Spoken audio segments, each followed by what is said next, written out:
this seminar that we're in today, this webinar. We are excited to have you here. Thank you for joining us.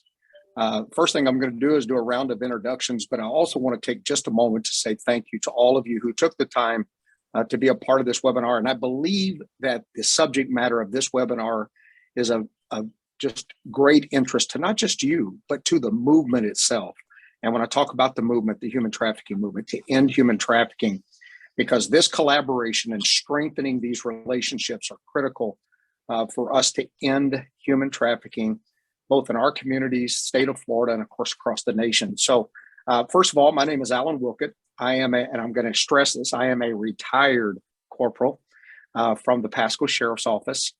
I absolutely have enjoyed my career in law enforcement, and having retired a few months ago, still very, very active and involved in this human trafficking space. Today's webinar is titled Strengthening Relationships Between Law Enforcement, Service Providers, and Survivors of Sex Trafficking, and is jointly hosted by Voices for Florida and the Florida Alliance to End Human Trafficking.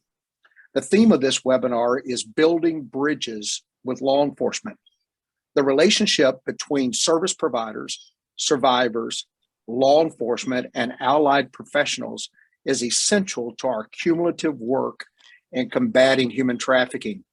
Today, we're going to discuss the importance of these relationships and getting some valuable perspectives on how to partner to do what is the most critical thing, and that is to best serve survivors. It is critical that in this work, no matter what perspective we come from or what lane we're working in this space, it is important that the survivor of human trafficking is central in everything that we do. So now we're talking about this panel, this great panel that's going to discuss this and share those perspectives with us. We're joined today by Alyssa Beck, Nilda Otero, and Special Agent Shane Pollard to focus on how we can foster successful collaborations.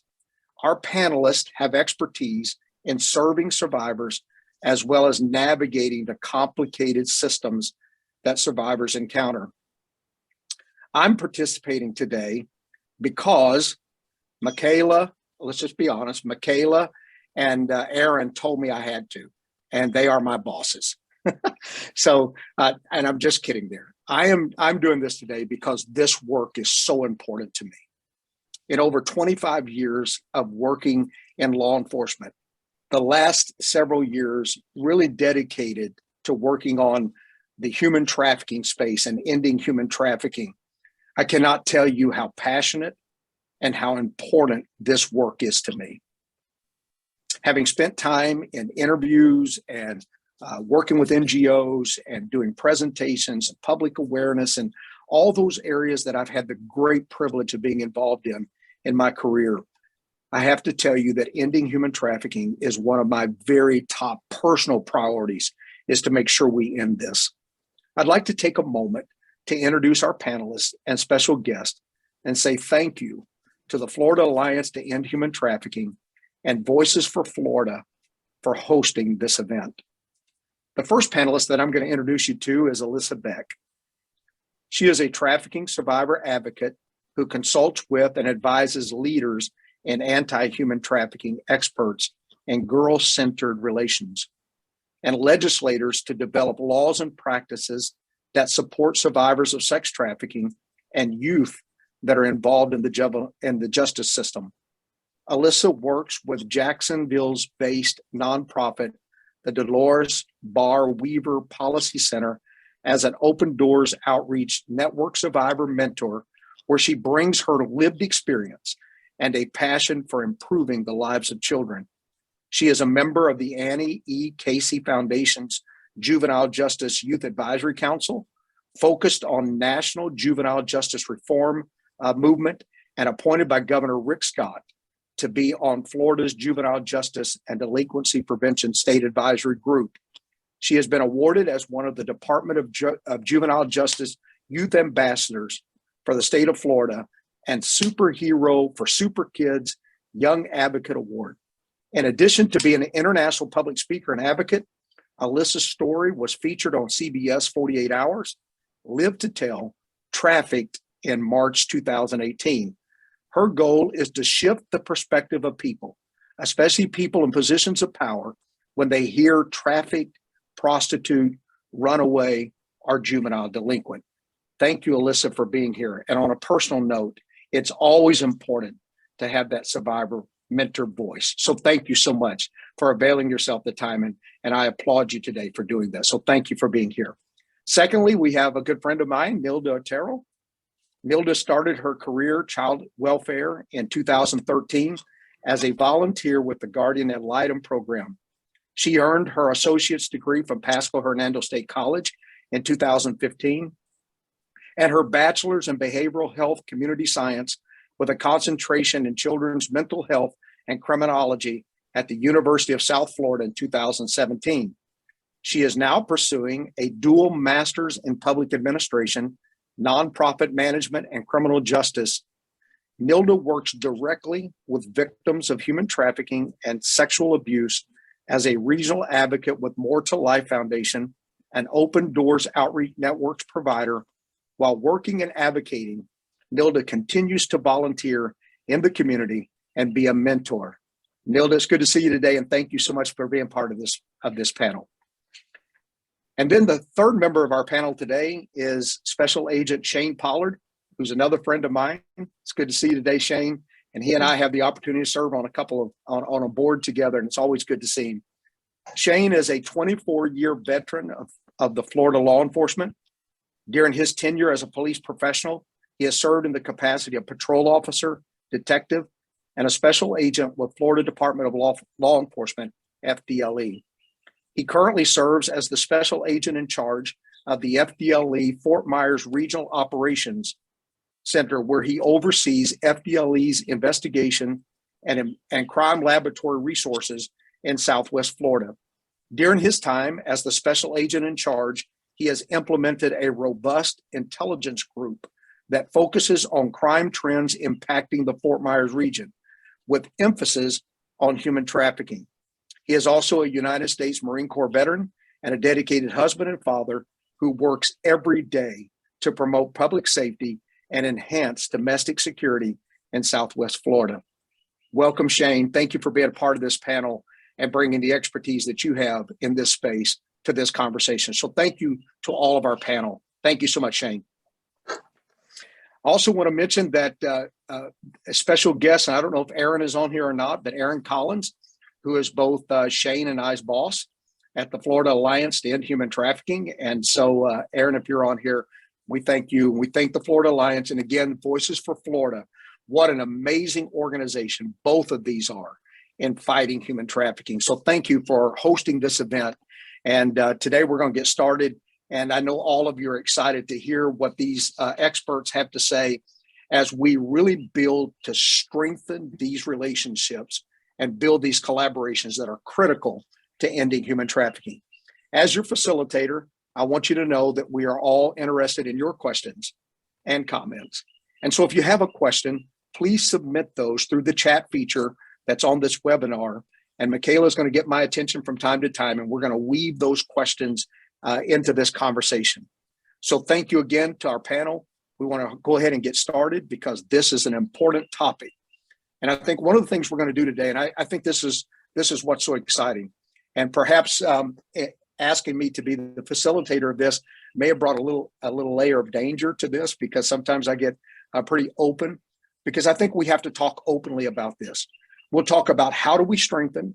We'll talk about barriers and challenges, and sometimes the different perspectives that we have to bringing solutions to ending human trafficking. So today we're going to talk about those things in the next little while. If you have questions, please submit those so we can answer those as well. As I begin, I would like to ask Special Agent Shane Pollard to talk a bit about what he views to be some of the most important points for collaboration between law enforcement, service providers, and survivors.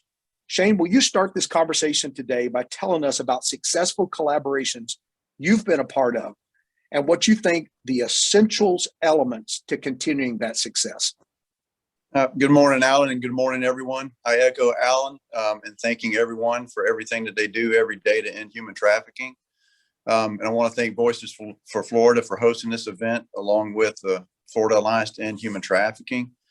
From my perspective, it's going to be coming from obviously the law enforcement perspective. And it's my understanding we have several law enforcement investigators that are attending this virtual event today.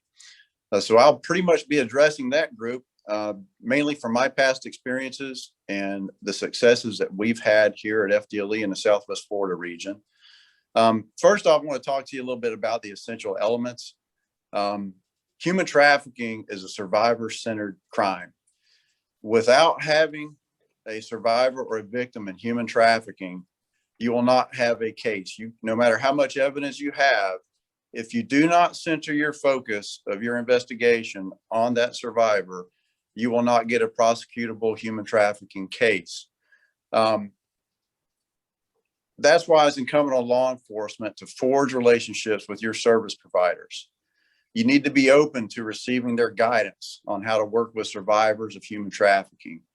These folks are the professionals. They're the ones that'll give you the roadmap and give you the building blocks to work with your survivors so that you can build those cases that are going to be successful in the end.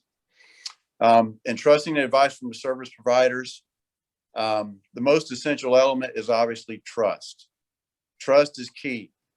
You have to build trust with the survivor you're going to be working with. In order to do that, in my experience, you have to work through your service providers. They're the ones that will basically set the venue for you to be successful in working with the survivors. Next, I want to talk to you about patience. Law enforcement, we have a multitude of external and internal forces that drive us every day in our jobs. You've got a heavy caseload. You've got your personal stressors, demanding bosses. You have several deadlines, and all these different things are hitting the law enforcement investigator from different angles.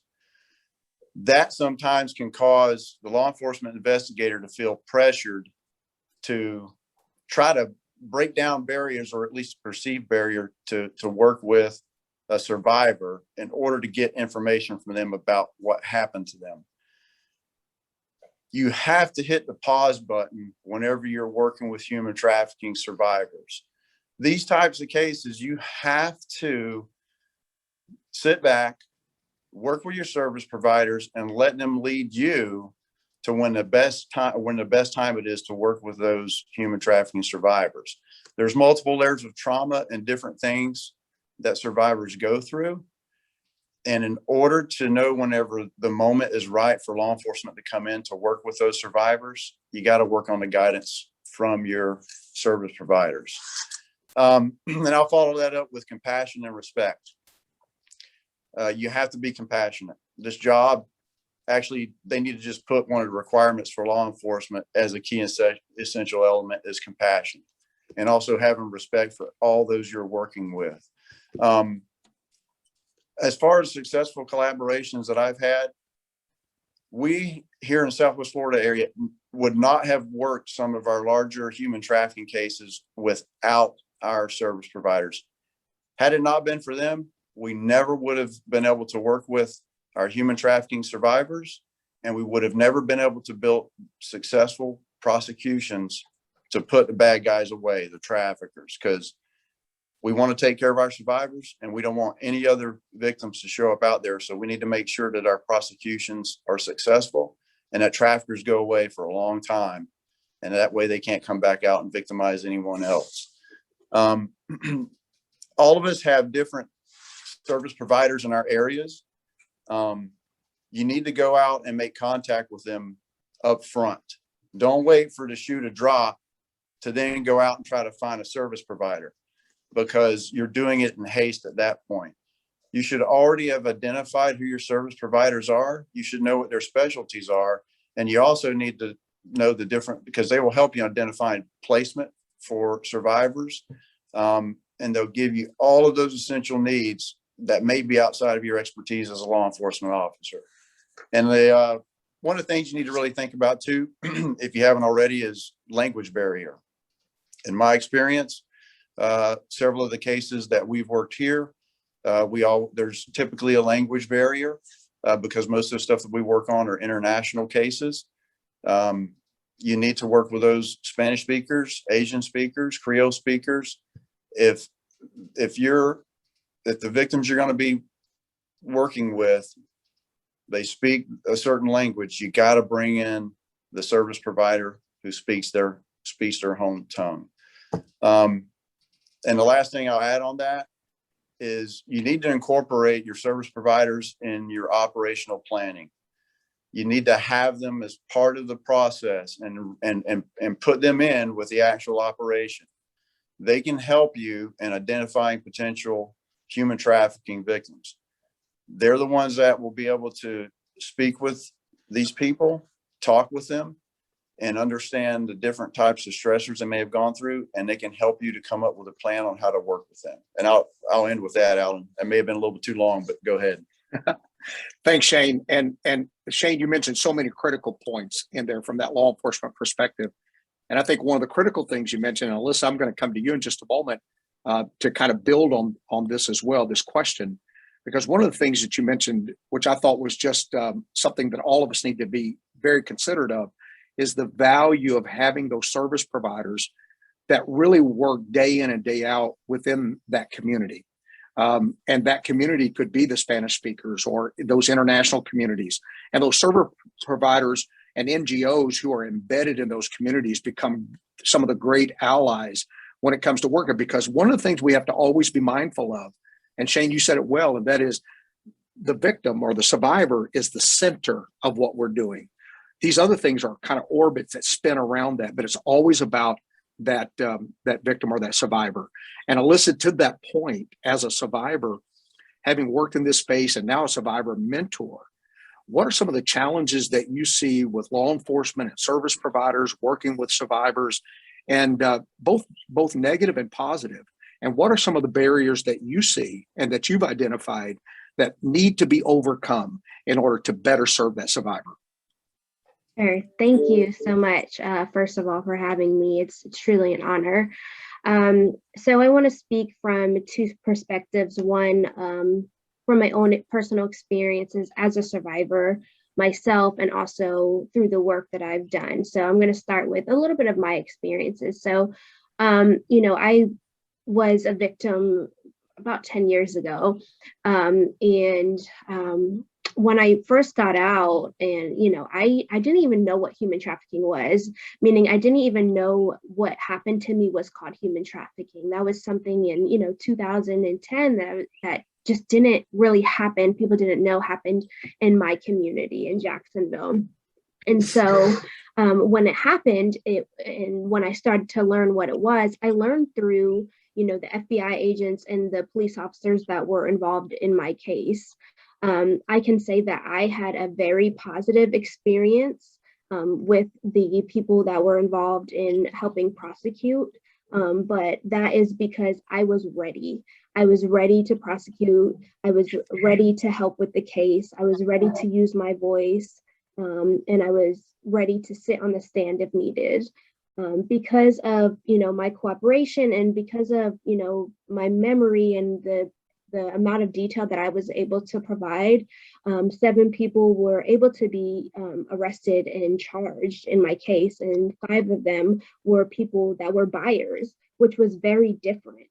It's very rare that we're actually able to arrest and prosecute buyers. And so, my case drug along for about a year long, and it resulted in my trafficker receiving life in prison, which was also very different. We don't see a lot of traffickers getting life in prison. I had extreme support from the FBI agent who, a lot of people were labeling me as a child prostitute, even though, we know that wasn't possible. I couldn't even legally consent to having sex at that age I was a victim. But the FBI agent, she convinced me, Alyssa, this wasn't your choice. Regardless of the decisions you made, you are a victim. And because of her listening and showing up and never giving up on me, I was able to use my voice to help with that case. I had a lot of choice also in what happened. And I chose in all of the cases, one of them went to trial. Of course, I had to sit on the stand and testify, but all of the rest of them, they didn't go to trial, but I chose to use my voice at the sentencing hearings. But I only did that because of the relationship that I had built with the prosecutor, with the law enforcement, with the FBI agent involved in my case. But I want to again say it was because I was ready.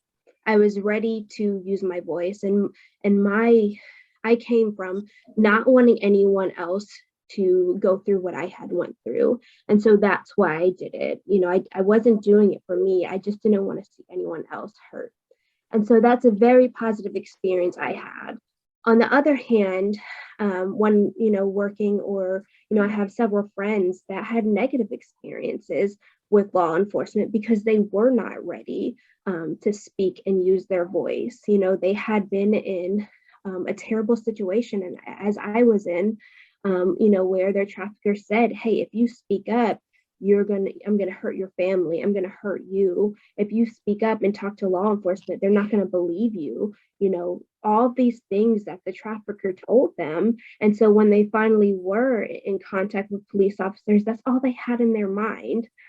And so, you know, when they didn't want to participate in the case, I've seen some people arrested for prostitution because it just looked like it was their choice, when in reality, it was never their choice to begin with. They were truly victims, but because they didn't want to use their voice, because they were terrified to go through that traumatic process of using their voice to prosecute the people that harmed them, you know, they ended up in the system. And it's so unfortunate because I see that a lot. And, you know, a lot of times it is with our victims and survivors that are over 18 years old. You know, I know for children, it's easier because we can't, you know, now because of certain laws, we can't prosecute children for prostitution. But the barriers I see come in place when people are over 18. And they're just arrested for prostitution because they're scared just to speak up and use their voice. I think though with you know, survivor mentors and with service providers, as was stated before, that's where the important piece comes in, and that's where we really need to heavily rely when survivors aren't ready. You know, I know sometimes it feels like we have to rush to get these traffickers and bad people off the streets. And I agree as a survivor, but sometimes we just have to continue to show up and show survivors that we're there until they are ready. Thank you so much, Alyssa. And again, thank you for lending your voice to this conversation. It's such an important and valuable voice to be able to hear this. And I was thinking, Nilda, as I get ready to come to you, some of the things that both Shane and Alyssa said, and I really keyed on a couple of those things. And one of them was building trust. I think the other one was patience. And Shane mentioned it right away. And then Alyssa just so eloquently talked about that as well. When you talk about being ready, that the patience from both the service provider, but certainly from the law enforcement perspective, of being willing, because law enforcement typically is hard drivers. We got a goal in mind. We got to get there. We want to make the arrest. We want to put the bad guy in jail. We want to get this thing done because we're driven that way. But patience, and I heard both from Shane and from Alyssa, patience and building trust. Nilda, from a community advocacy standpoint and that collaboration of working with service providers, one of the greatest privileges I've ever had in my career is being able to work with NGOs heavily in the Tampa area and with folks like yourself. And from that community advocacy standpoint, how do we collaborate, law enforcement and service providers and community, to build that trust and have that stance that we're going to do this when they're ready, and developing that kind of atmosphere so survivors have that power to use their voice? Talk to us a little bit from that community advocacy about building trust, the patient side of this as well. Thank you, Corporal. Again, I just want to say thank you for having me here today, to allowing me to speak on this important topic. From an NGO's perspective and an advocate, one of the things I've always go out in the community and introducing myself as a More to Life Open Doors Outreach Network provider advocate is, we're not a perfect puzzle piece. We're not able to bring the survivor to where they need to be without working and together with law enforcement and other service providers.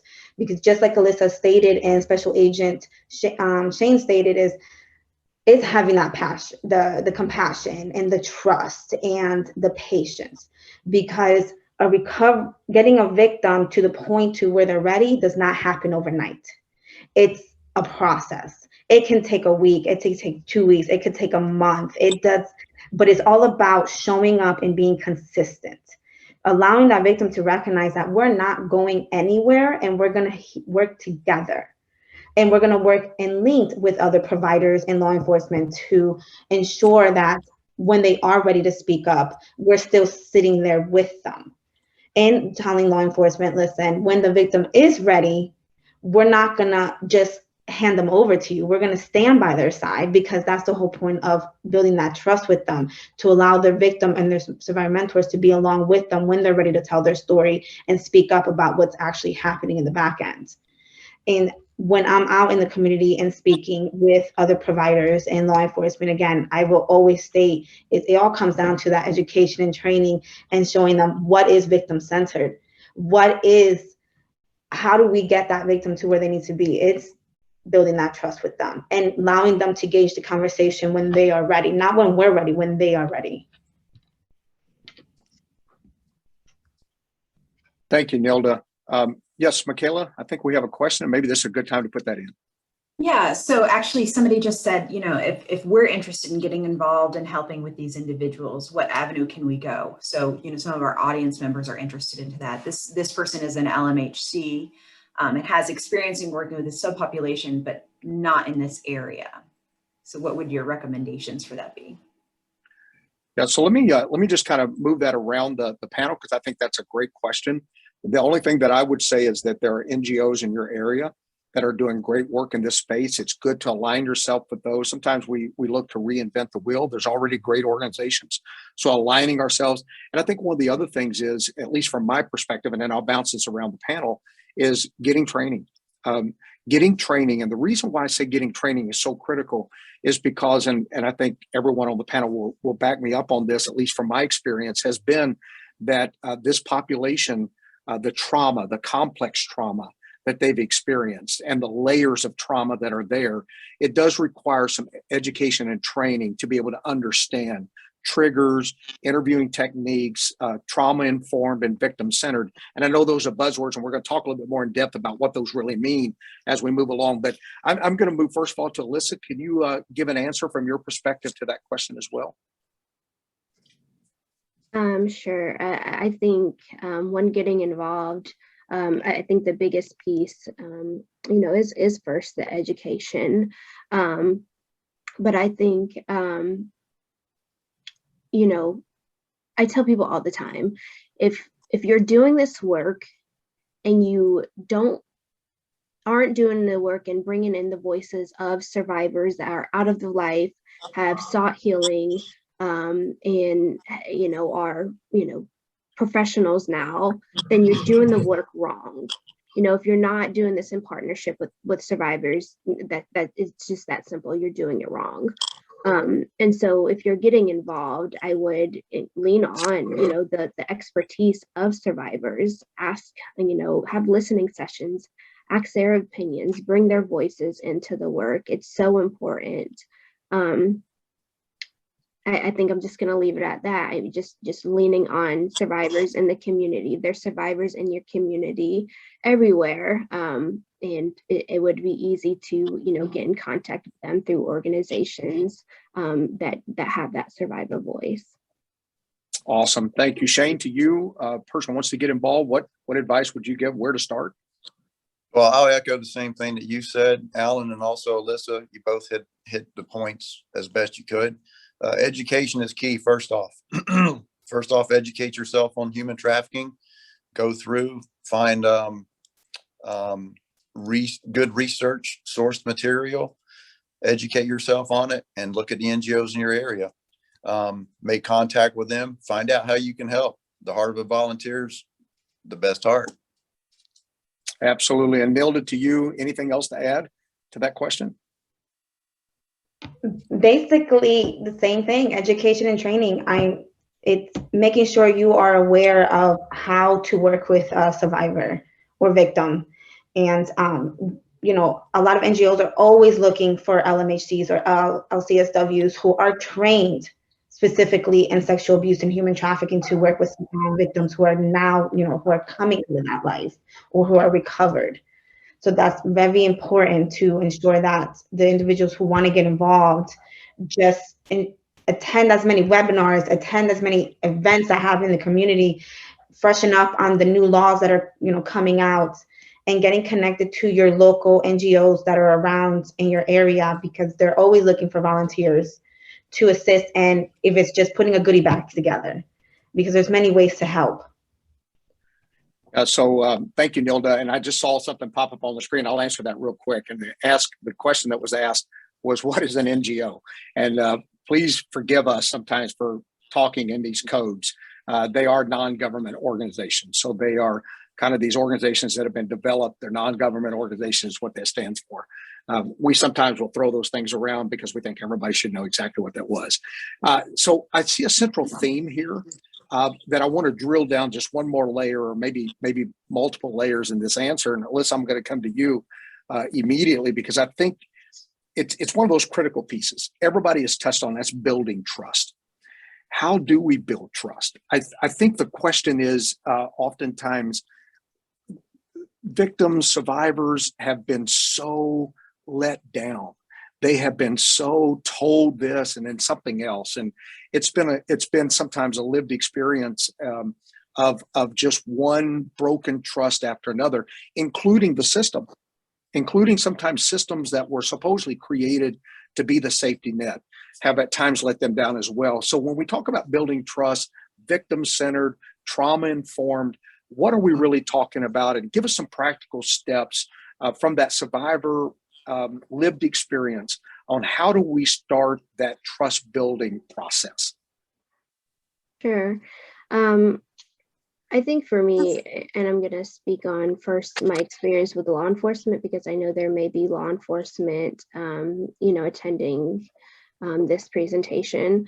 For me, how they were able to build trust with me, it was a give and take relationship that I had with them. So meaning, they obviously had to take a lot from me to prosecute and arrest people. I had to sit down for several hours over the course of a year to give testimony and share my experiences. But it wasn't just that, they wanted to, have conversations outside of that. They wanted to know my goals. They wanted to know my dreams. They wanted to know how they could support to help me live outside of the terrible experiences that I had. And so it wasn't them just asking, what are all the terrible things that you've been through? Tell me about your trafficker. Tell me about this John. Tell me about this person. It was, who are you, Alyssa, outside of the bad experiences that you went through? Because the reality is, we're more than survivors. We're more than the bad experiences that we went through.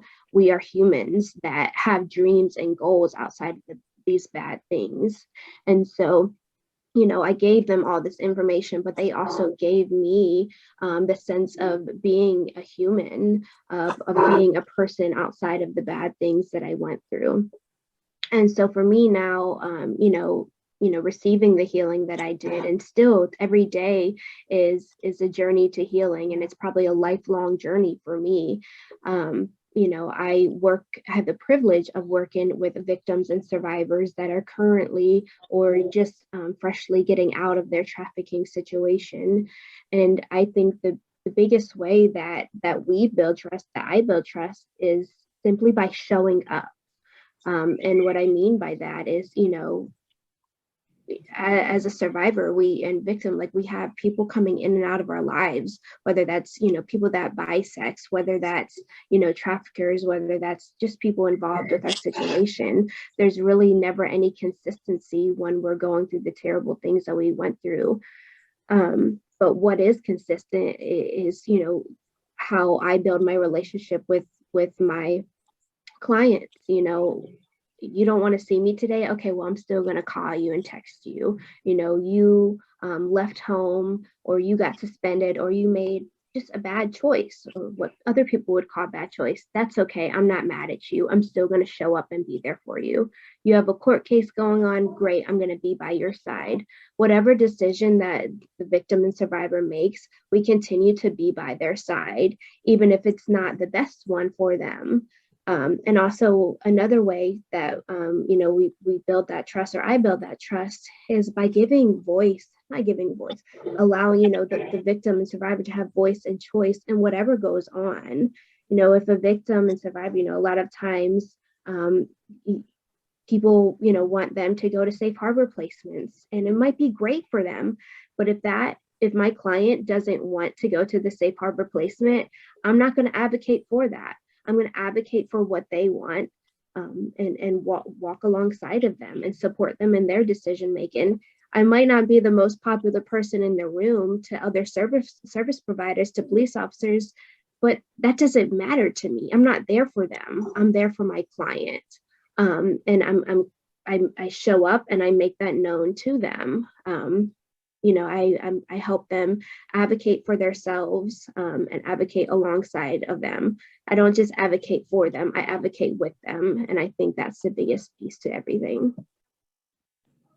And thank you, Alyssa. And some of the things you said resonated so heavily with me because, and I'll speak for myself. I'm not going to speak for everyone that would be law enforcement in this panel, or in this room, or in this Zoom call, this webinar. Man, I look back on my career and look at some of the things. I've made a lot of mistakes. And sometimes in that drive to get a result, you kind of push through what somebody else wants. And oftentimes that victim survivor, you kind of push through what they really want and what's best for them, because we have a goal in mind, and sometimes driving to that, and hearing voices from survivor mentors that talk about patience, as Shane talked about earlier, and having the ability to build trust, which is sometimes a long process. It's not an easy overnight process. And Shane, I know in preparing for this, one of the things that you were very adamant about was talking about trust and trust building and what goes into that. And so from that law enforcement perspective, maybe even culturally, not even just on a personal level, because I know both of us are working hard in this space as well, but from a cultural standpoint, how does law enforcement really kind of take a look at this issue and really begin to craft and design some trust building within the process of still going for the prosecution and the arrest of the bad guy? So the key is, just like Alyssa was saying, is, relationship is a big word. It's not something that is established just off of a couple of contacts, and mainly definitely not any type of superficial contacts.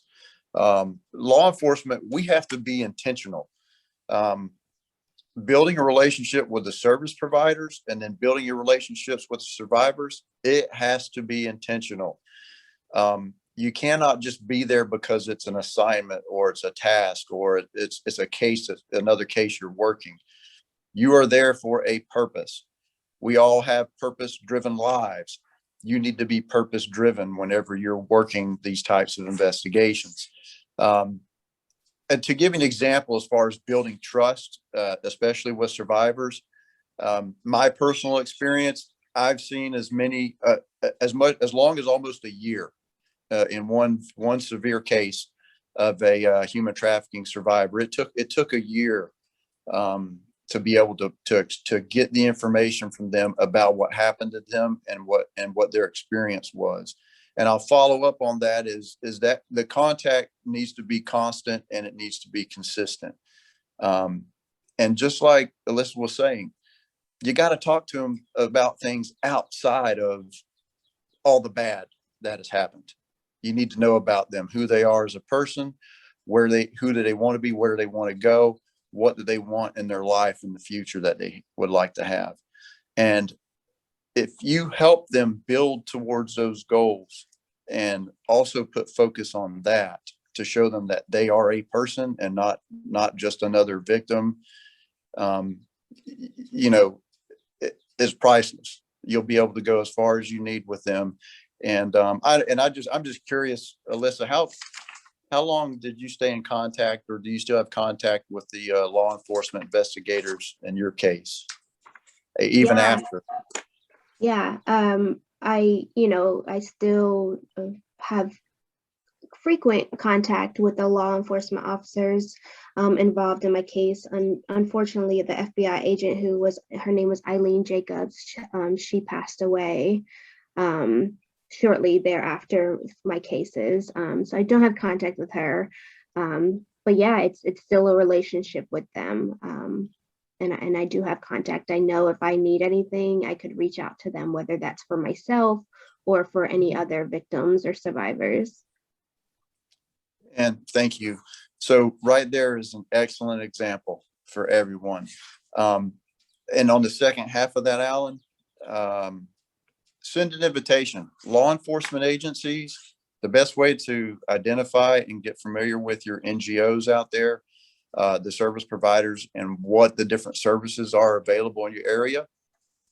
Here, I find that they are anxious to help law enforcement. They want contact with law enforcement. They want to be involved. They want to be engaged. So make sure you guys do that. Did I get them all, Alan? You did, and I think that last point was so powerful, and that is the NGOs, in my experience, are more than ready to work with. In fact, I think there's a recognition among NGOs that they need law enforcement to work in this space, and I think law enforcement has that same recognition toward NGO. We need the service providers and the NGOs to be able to successfully do this, and we need that survivor voice. So a powerful point there. Nilda, I know you have been heavily involved with collaboration. You walk alongside step by step. What are some of the things that you've seen in building trust and relationships, and the value of building those longer term relationships rather than just simply a short term goal of just prosecution? So when it starts from being like the beginning, and one of the things I always tell a lot of the victim survivors that we work with, and even law enforcement, is that we never check out. We don't have a discharge date. We don't have an end date. We don't have any of that. It's about when they first come in, when they first get introduced to us, not just myself as the advocate, but the survivor mentor, because we work together. An advocate does not show up on her own, and a mentor does not show up on her own. We show up together, because that right there shows that that victim has a team, and they're not going to walk alone. But letting them know that even though your case might be closed on the prosecution side, or you've been, sustainable for X amount of time, we don't check out.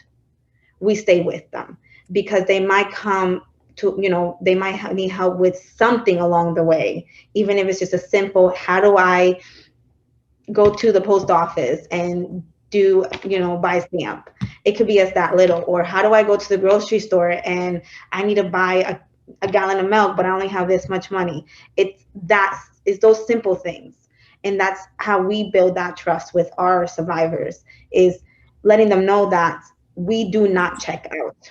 We stay with them as long as they need us to be there. We only step back when they say, you know what, I need a break from you guys. You guys are in my face too much.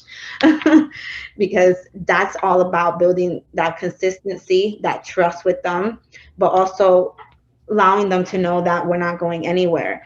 I have stayed connected with prosecutors well after a case has closed, because we would like to let prosecutors know that where the survivor is currently, how are they doing in their journey, because even after going to court and facing their trafficker, we're going to be dealing with the aftermath of that case. It doesn't end when the case closes. It just does not. Yeah, and I think that's so important. And I'm going to drive one more layer into this, and then we'll maybe go to a different topic here, because I think this is such a critical point, is that building relationship, building trust. When we're talking about communicating with a victim or communicating with a survivor, law enforcement uses a term, we interview them. And so that sometimes has a connotation, of a real formal structure. But when we're in those communications with them, you mentioned this, Nilda, and this is what kind of led me to this question, is you talked about really hearing them. because one of the complaints that I've heard and one of the concerns that I've heard from survivors many times is that I'm not being listened to. I'm trying to communicate what my needs are. I'm trying to communicate, but nobody's listening to me. In those interviews or communications that we have, Nilda, with you in that advocacy side first, is what are you listening for? What are some of the things you're really listening for in that time of communication? Well, for myself as an advocate, I'm going to listen to is who is this person sitting next to me? What is, why are they currently here? Not just because of the trafficking, but because I could tell you, like, a lot of our survivors did not wake up one day and say, I wanted to be trafficked. Right. I want to have endless sex with individuals for days and months. So it's who are they at their core? Because they have law enforcement in their face, they have detectives in their, they have all these individuals asking them questions and trying to pull information. But who's asking the real question? Who are you? What is it that you want? What is it that you need? So when we sit along with them, that's the one thing, like for myself, when I'm sitting next to a victim survivor, is trying to pull out, who am I sitting next to? Who is this individual at the core? Because if I can learn who they are at the core, I can better help them and better advocate their needs.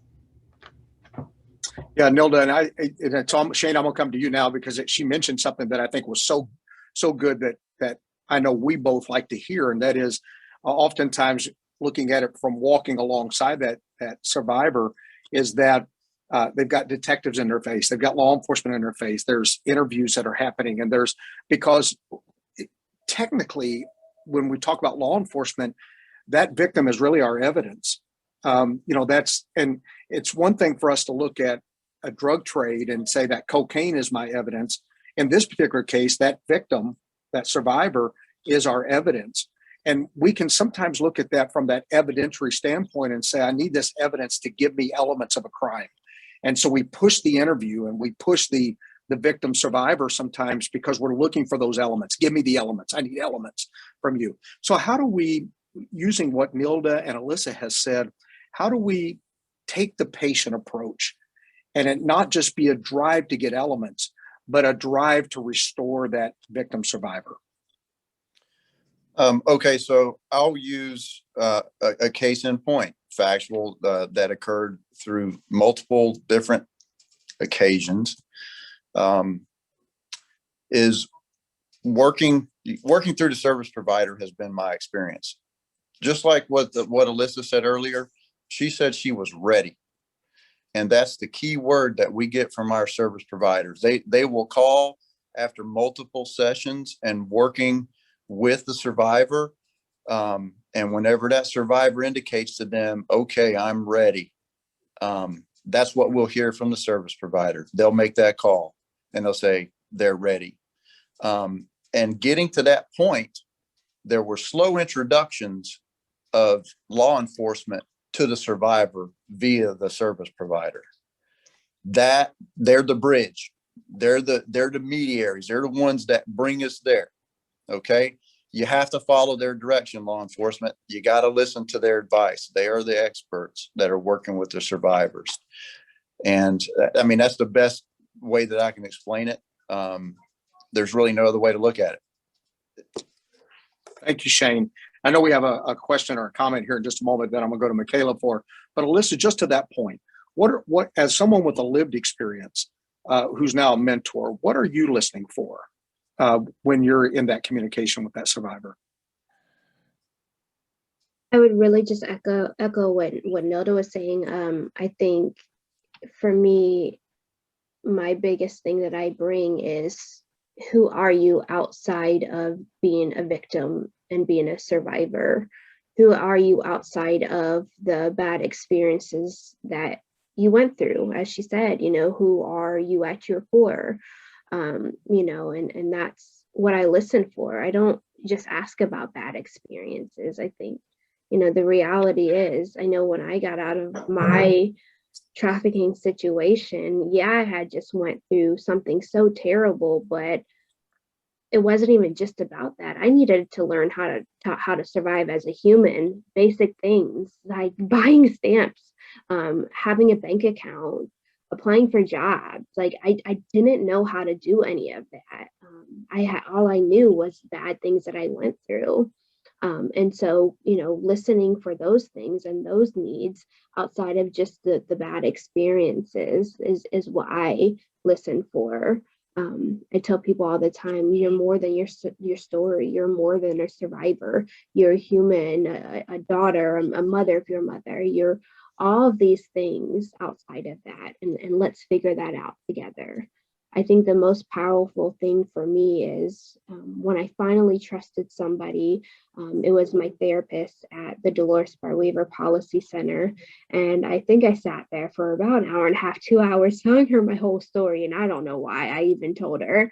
But it was the best thing for me at that moment. And after all that, like I sat there in fear, like, okay, what is she gonna say? What judgment am I gonna get? But all she said, you are beautiful. You are a good person. You're not a criminal. You're not a child prostitute. And the most important thing she said, you are Alyssa. And I sat there for a second, like, I'm Alyssa. Like, what did that mean? But that was a moment that really changed my life. I heard all these labels that society, that people, that traffickers, that everyone put on me, but I didn't hear Alyssa. I didn't hear who I really was. And so from that point forward, I was able to move forward and begin my journey to healing, which continues till today.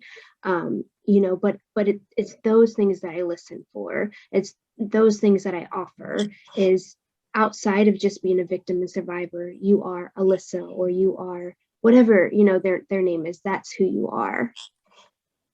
Wow, that is powerful. Thank you, Alyssa, for sharing that, because that is absolutely powerful. Because you are more than a label. And I think that is a powerful, powerful statement. Michaela, is there a question for the panel? And we can put it in right here. Yeah, actually, this has garnered quite a bit of discussion. There were a couple different things, certainly about kind of recognizing the psychological control that the victim is under, or the person that's being trafficked, the survivor, is under. And then somebody had a specific question for Alyssa concerning the very early and first initial contact with law enforcement. What were some things that can be done to help victims open up and start talking about the contact? And I think you've really actually just, really addressed this pretty well. The person is saying, I understand the time required to establish trust and respect, but before we can even get to that, what can help a victim feel comfortable on the initial contact? I think for me, it was like 10 years ago, so I'm trying to sit and remember. Unfortunately, I was incarcerated at the time that I had first contact with the law enforcement officers and the FBI agents. So that in itself, like my walls were like higher than my height. They were high and built high.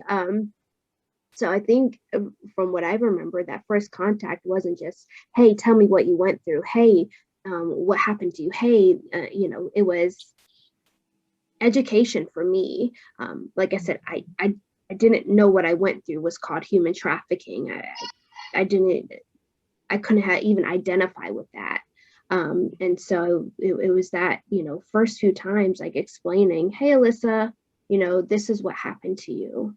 Hey, Alyssa, I know you feel like was your fault and your choice, but in reality, this is the truth. And so a lot of times when, we're coming out of the life, and I say the life as in trafficking and the situation that we went through, when we're coming out of that, we don't even identify with being victims because of the things that traffickers told us, because of the things and labels that were placed on us. We think that we're prostitutes, or we think that it was our choice, or we think that because of these bad decisions that we made, these things happened to us. And so for a little while, like it takes, law enforcement service providers to tell them, hey, like you went through something very bad. And although you made, bad choices, it wasn't your fault.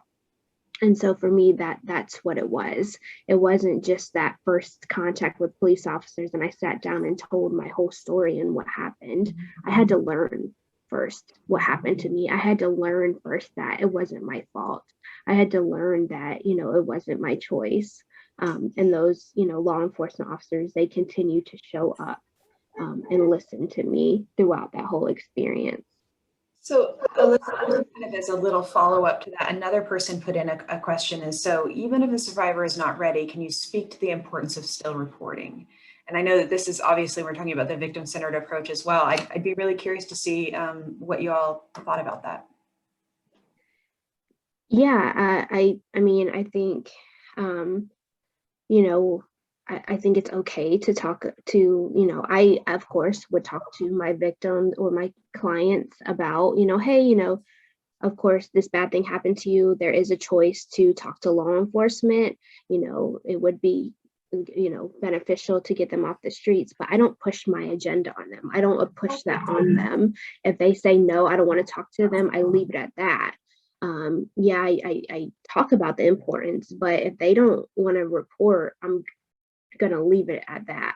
Of course, as a professional, I have requirements where I would have to report certain things, but outside of those requirements, I just, leave it up to that victim and that survivor to have voice and choice within the prosecution.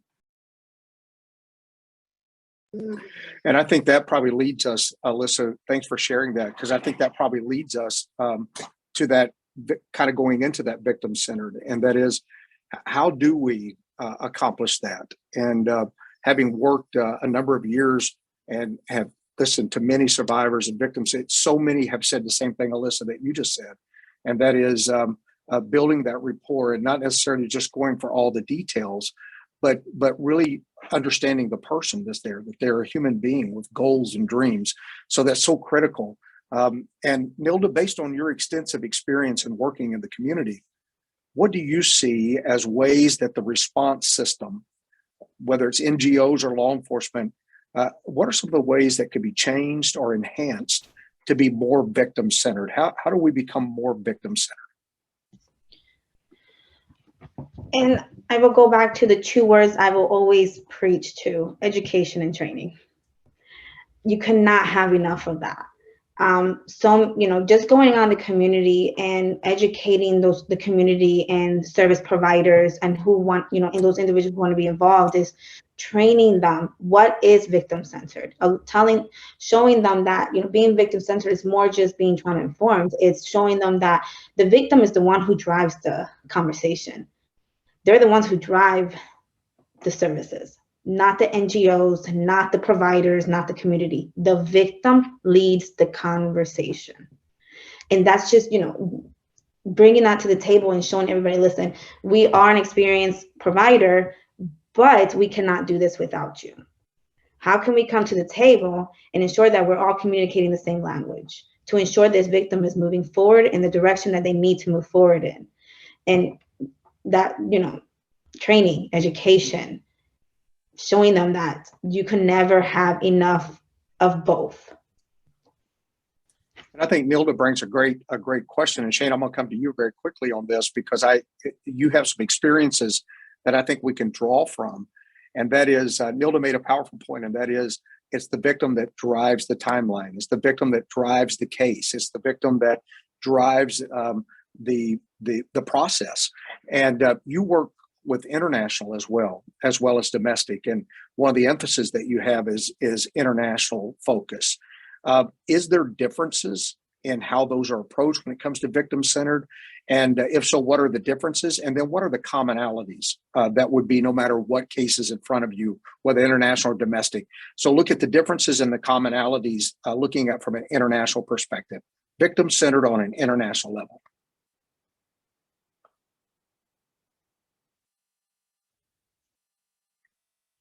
Apologize, had to take it off mute. It's just the same, Alan. From my perspective, it's victim-centered. Again, you have to have that victim.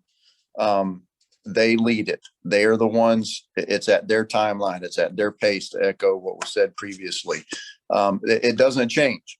That there are a few nuances, differences as far as how you would do that investigation, but ultimately it's all the same process. And it's led by the victim. And, you know, I was first introduced to human trafficking back in 2006. In 2006, I heard the term human trafficking, and it was while I was working a homicide investigation. And in that investigation, it was a homicide of a doorman who was working for an organization that was, you know, transnational organized crime group. Since that time, I have seen such improvement in the communication, in the education, and the awareness. And I've seen a lot of positive focus, positive change in law enforcement, because everybody's realizing it all surrounds the victim and the survivor. Thank you, Shane. And that, I think that's critical, because whether it's international or domestic, still a victim, still a survivor, and it has to be driven from that level. Michaela, we have a question from the audience. Yeah, actually, we've had a few, and I think they're really important points that they brought up. One person said, I rarely hear how boys and young men are addressed as sex trafficking victims and are their special considerations. Another person is talking about how they actually work in a safe house, and that the fear of detoxing is enough to scare victims into refusing help. And then the third question is do prostitution arrests of victims reduce the likelihood that the victim will report later on? Yeah, so I think maybe we'll take that first one first, and that is boys and young men. Nilda, from your perspective, we'll start with you on that. Are there differences in the way we react to that? Because I think it is important to make the statement that boys and young men are victims as well. Absolutely. And sometimes they do become kind of almost the forgotten point of discussion. So are there differences in the way we approach that? Or really is it the same as we talked about before, that it's victim survivor centered? So give us your perspective on that. Yes, thank you, Corporal. Yes, from my experience working with boys, males, survivors, it's still victim centered, but the approach is different, because a lot of boys, males, are afraid to talk about or report what has happened, or they don't recognize. Some will say that, oh, he was my boyfriend and I consented. Do they know what consent really is? So it's educating the boy, the male, what is human trafficking, what is sexual abuse, what is considered consensual. Because a lot of the conversations I've ever had with boys is just that, starting all the way at the very bottom and showing them and having that conversation is, what is sex? And when do you agree or do not agree? Was he really your boyfriend? The approach is different, because like I said, some of them don't really want to, well, am I gay? Am I straight? They're in that line of confusion that this has happened to me, but I don't know where I identify as. I don't know who I am currently. So it's just having that conversation. So it's really educating the boy, male, what is human trafficking? What is it to be considered to who fits in that LGBTQ community? And so, but it's still victim centered, but it's all about what questions you ask and how do you approach them with it. And Alyssa, from your perspective and from the clients that you serve, what would be your thoughts about it? Sure. And I, to be very honest, I would lean on, Nilda and her response and expertise through her experiences working with, boys, young men that are victims and survivors. I haven't had the opportunity or the honor of being able to work alongside of someone that identified as a male. And so I can't speak on that.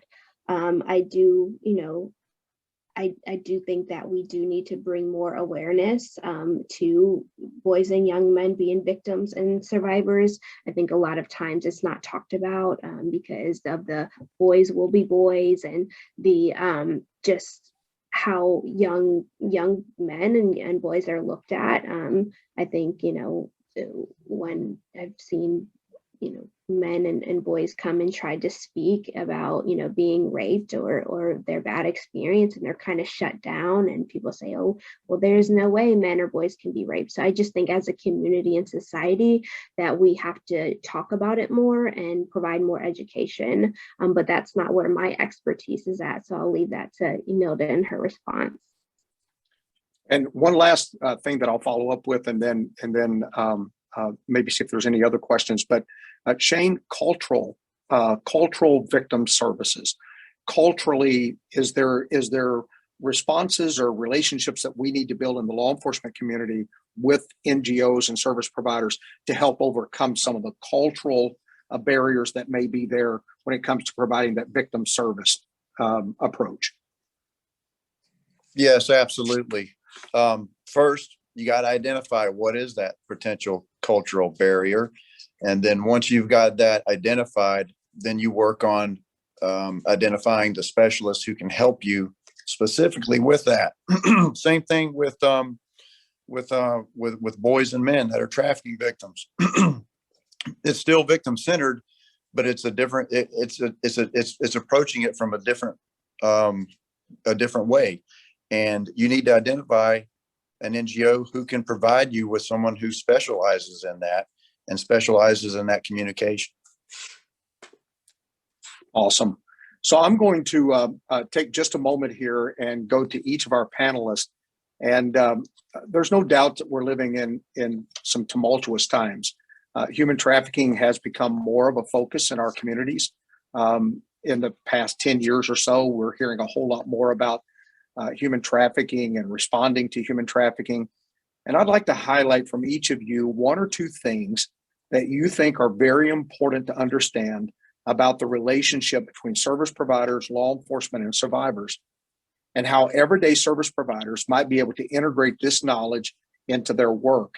I'm going to start with each of you and give you 2 or 3 minutes to kind of respond to that, giving us those 2 or 3 important points that you feel like are important for us to understand about building those relationships and how we can implement those things into our everyday work. And so I'm going to start with you, Alyssa. And if you can share with us for the next 2 or 3 minutes or so on highlighting 2 or 3 things that you think are important, tensions that sometimes are there between law enforcement and service providers. How do we overcome those? How do we overcome some of the differences that we may have in order to better serve those survivors? Okay. I think I just think this could go for, a law enforcement service providers or anyone. I just always tell people when working with victims and survivors not to, bring your own agenda to the table and to the work. And what I mean by that is like, sometimes I might have a plan when I'm going out to meet with a victim or survivor. I might want to do a care plan, or I might want to talk to them about something, or I might want to talk about their case, or police officers might want to talk about their case, but that might not be what they're ready for in that given moment. And so being open to and able to flip the script and allow them to, talk about and do what they want and to lead the sessions. When we bring our own agenda, victims and survivors are smart. They are some of the smartest people that I've ever met. And if you're not aware of their intelligence, and if you're not, giving them that voice and choice in the prosecution and when they're ready to talk in the sessions as service providers, then you're in for a ride and for a journey for sure. I think that's, for me is the biggest thing is never to, bring your own agenda to whatever it is that you're doing with victims and survivors. And I think for me, another thing is like, I see a lot of, police officers. I see a lot of providers, organizations, councils doing the work without survivor leaders. And that to me is an issue. If you are not engaging, as I stated before, if you're not engaging survivor leaders in your work and you're not finding, education through survivor leaders on top of other organizations and providers, then you're doing something wrong. If your community doesn't have people that are survivor leaders, then your community is doing something wrong. There's survivors in every community, and we need to rely heavily on them, to educate us and to bring forth, their expertise. The reality is, when I was going through the terrible experiences that I went through, I had police officers, I had counselors say, "Oh, I understand what you're going through." But no one can understand what we're truly going through except that person that can have that same shared lived experience. And so it's so important in that prosecution, if you can bring in a mentor, if you can bring in someone that says, "Hey, I know what you're going through," to support in that. And even if you're just looking for that education, bring in that survivor leader in every aspect of the work, whether it's advocacy, programming, research, or whatever it is. There should just be a survivor at the table. And Alyssa, thank you for sharing that. And I want to just highlight that before I move to Shane, that the survivor's voice and survivor's participation, that lived experience voice, is critical to working in the human trafficking space. Without that, we really are, there's no substitute for it. One of the old sayings that I've oftentimes heard was, "A man with an experience is never at the mercy of a man with an argument." And the idea behind that was having that voice from experience. There's no substitute for that.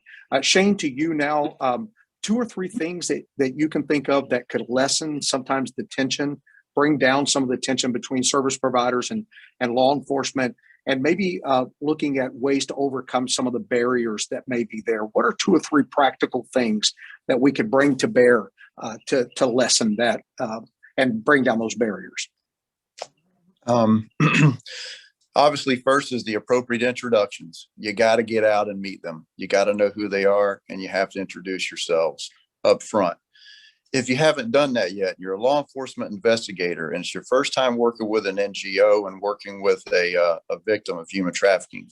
Don't lie. Be transparent. You're not going in to interview a suspect or interview someone and you need some theme in order to get them to tell you what you think you're going to hear. You need to be transparent. You need to be open and honest. And like I said in the beginning, you must have patience. For our experienced investigators and law enforcement who are already working with NGOs, or if you're beginning to build that relationship, you need to talk about expectations. Talk to them. As a law enforcement officer, we have expectations. There are things that are expected of us from different areas. Have those conversations up front with your NGOs, and also talk with them, and you need to learn their expectations. What is that they expect from law enforcement? That's the key to at least, putting down the first structure to building that bridge, to working with our NGOs and to working with survivors. But the thing that I really want to emphasize on, especially to our law enforcement, I think it was Alyssa who said it best. I mean, the victims are smart. They're smart. They are wise. And if there's one thing they know whenever someone's being fake. So you've got to be genuine and you got to be intentional. And I'll leave it with that. Thank you, Shane, so much for that. And my friend Shane just absolutely nailed it when he said, and so much of what he said is so true, but one of the things that I thought was important was building those relationships early. Do it before you need them. Build the relationships before you need the relationship, so that you have those in place and ready to go. And being, like you said, genuine and transparent, because there is absolutely that wise, smart victim that needs that transparency. Nilda, to you, what are some barriers, 2 or 3 practical things that could be brought from that advocacy standpoint, direct service providers, that would help bring down some of the barriers and overcome some of those things? Just to piggyback off what Shane has stated, is from an advocate and working with an NGO organization, is going on the community and meeting everyone where they're at.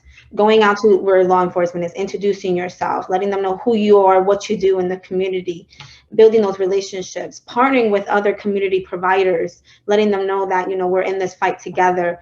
And just like you stated, having that team behind you before it's actually needed, building that relationship and that trust before it's actually needed, because when it's actually needed, the rapport is already built with the law enforcement and the community partner.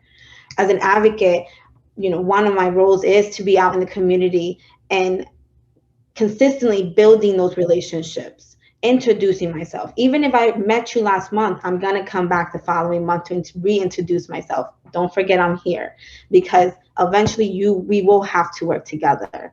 That is building that trust with those partners and law enforcement. The consistency is key. And I will say this on Nilda's behalf. She absolutely does that.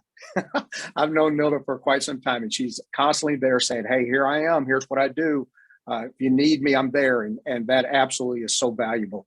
Michaela, we have probably 5 or 6, 7 minutes here before wrap up time for the webinar. Are there any questions there for the panel? And we'll just go through these. Yeah, there's several. One asked, what's your process when a survivor reports and realizes that they're not ready to go through the process at that time? Is there a timeline or particular window for an investigation? And then someone also asked about safe houses. What are the issues with safe house placements, if any? Yeah, Shane, let's go to you on that one. Probably talking about statute of limitations. Is there timelines that drive kind of the law enforcement investigation that are brought to bear when we do these investigations? So maybe talk a little bit about timeline from a law enforcement perspective.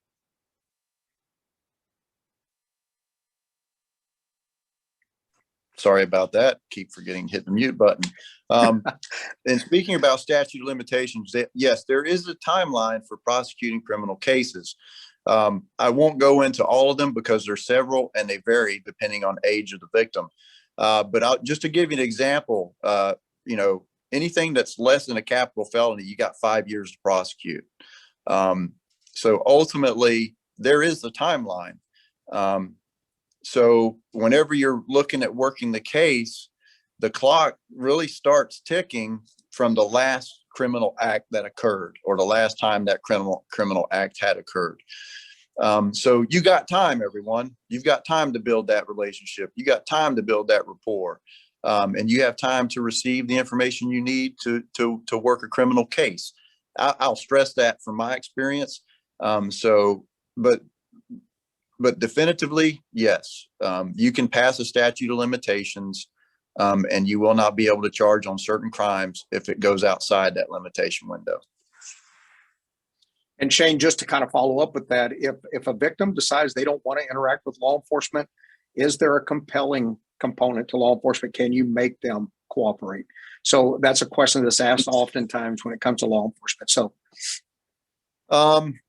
So ultimately, anyone that's not okay, for instance, witness testimony and eyewitness subpoena or victim's statement subpoena is a person can be compelled to testify as a witness, though I don't know that a victim will ever be compelled to be providing testimony in any case.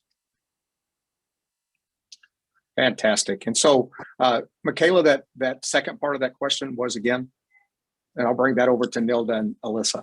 Sorry, it was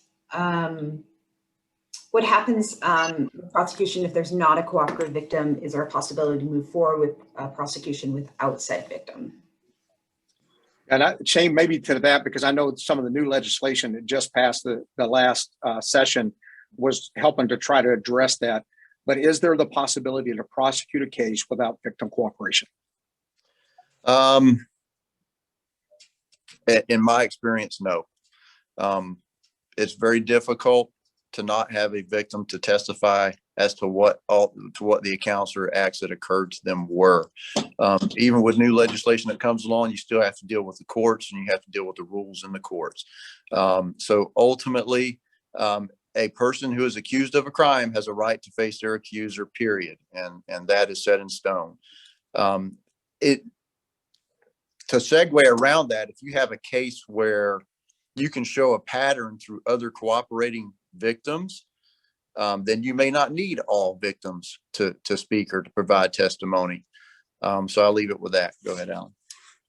Yeah, and I just want to get Alyssa and Nilda one more time into this discussion before we have to wrap up. And that is, Alyssa, to your that lived experience and mentoring that you do, what are some of the biggest reasons why a victim survivor would not want to cooperate with law enforcement? And I have an end goal with that, and that is, are those barriers that we can overcome? So what would be some of the biggest barriers or reasons why they would not want to cooperate? Sure. And so the two biggest reasons I can think of, you know, in today's age, day and age, you know, there's a lot of negative images of law enforcement. I'm just going to put it out there. Like, there's, outside of just being a victim of trafficking, like just the fear itself of law enforcement. I myself am a professional now. I do great work. I've been out of the life for years, but when a police officer gets behind me, you know, whether I'm driving great or not, I get terrified. And that's just the society that we live in. I also remember, you know, back as a child, you know, before I was a victim of trafficking, I remember having very negative interactions with police officers, and seeing, you know, when, you know, my parents went through things and police would come to the house, just seeing very negative interactions and growing up being told not to trust law enforcement. So already in the back of my mind, I had that growing up. That's what I was taught. That's what was instilled into me.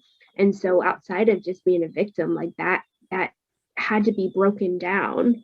And then when we're talking about, you know, when a victim and survivor, you know, they're going through so many different things with the trafficker, you know, breaks down all trust of anyone outside of their relationship. And so we're being told we can't trust police officers outside of what we already grew up believing. You know, we're told that if we do go to law enforcement, that there will be consequences. We're being told that if we share our story to law enforcement officers, that we'll end up in jail, we'll end up dead, we'll end up in so many situations. So, you know, it's those two combined, you know, how you grow up and the beliefs and values that are instilled as you as a child into when, you know, you're a victim and being told these things over and over and over again. So it's society and it's the trafficker and their beliefs together that make a victim not want to speak up. It's that fear. And just those two together would make people not want to talk. And I really appreciate, Alyssa, you being that open with that answer, because I know, you know, speaking from Shane and myself, and I'm sure the law enforcement that's on this call, we want to hear what are the barriers so we can begin to work on how we overcome those. When we're going to strengthen these relationships, one of the keys to strengthening those is not to talk about barriers, but rather put them in the open so that we can develop those communication tools and have those means by which we can start overcoming those fears. Because the goal of this is to strengthen that relationship. And to do that, we have to overcome those fears. Nilda, I'm kind of coming to you in this last little wrap up here, but what are some of the fears or barriers that you see from walking alongside victims when it comes to really sharing their story and cooperating with law enforcement? So what comes to my mind are several things. Is one, the initial contact. How were they approached? The initial approachment to a victim is key. Did you approach them intimidating them? That whole tough, I got a uniform on? And I don't think that the officer means to. I think it's just the way it comes off. And from from the victim side of things, they're already they're broken, they're vulnerable. So their guard is up and everybody is harmful to them. It doesn't matter if you're in uniform or not. Anyone who's approaching them is harmful. because that is their fear, because that's what's been embedded into them, that no one is to be trusted. No one. Doesn't matter where, who, and what they are and who they work for. Second, just like Alyssa stated, society plays a key in this. Is it a female of color? Is it a boy of color? With everything that's happening in our community today, with with the law enforcement and individuals of color, and not the whole battle, like that plays a key in it as well. Is the law enforcement being culturally diverse in how to properly approach a particular victim? Are we considering their cultural backgrounds? Just like Special Agent Shane has stated, the language. As a color, female, Spanish background, when someone, we have a very strong personality, so sometimes we come a bit strong, but when you have if someone approaches me who has an intimidating personality, I'm going to back off and I'm going to immediately have an attitude back. So it's all that first initial contact, how they're being approached. Are we considering their cultural background? And they're more than just a victim, they're a person. Wow, I'm telling you, the information that we have got from this panel and from this discussion and the questions that have been asked has been absolutely amazing. Let me take a moment just to say three things. Number one, a big thank you. Thank you to Voices for Florida and the Florida Alliance to End Human Trafficking for hosting this webinar. This has been a webinar that's been worth attending. So thank you to Michaela for helping keep this thing squared away and running the way it needs to, and for Voices for Florida, and again, the Florida Alliance to End Human Trafficking. Thank you. I want to say thank you to those of you that attended. It wouldn't have been worthwhile if there'd been nobody there to listen to the information that was being given. So thank you for taking the time out of your day to jump on this webinar and be part of this. Thank you for all of you who participated. And I also want to say a very special thank you to this panelist. This panelist has been open, transparent. They've shared things that are not sometimes easy to say, but they're necessary for us to hear, because when we hear them, we can become responsible to them. So thank you for having that honesty and transparency and the time to share those things. As a facilitator, my job was just to sit here and kind of direct questions to you.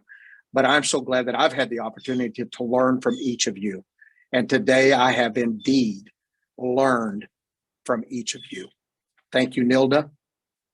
You are a tremendous community advocate, and I appreciate the work you do. Shane, you're my friend, colleague in law enforcement, although I'm retired now and in the pasture somewhere. But thank you so much for the work that you do and the honest discussion that you bring from a law enforcement perspective, years of experience, and using those years of experience to teach all of us how to better do this work. And Alyssa, my last thank you was to you. And that was simply to say, as a survivor leader, I cannot tell you how much I appreciate the fact that you're willing to share your experience.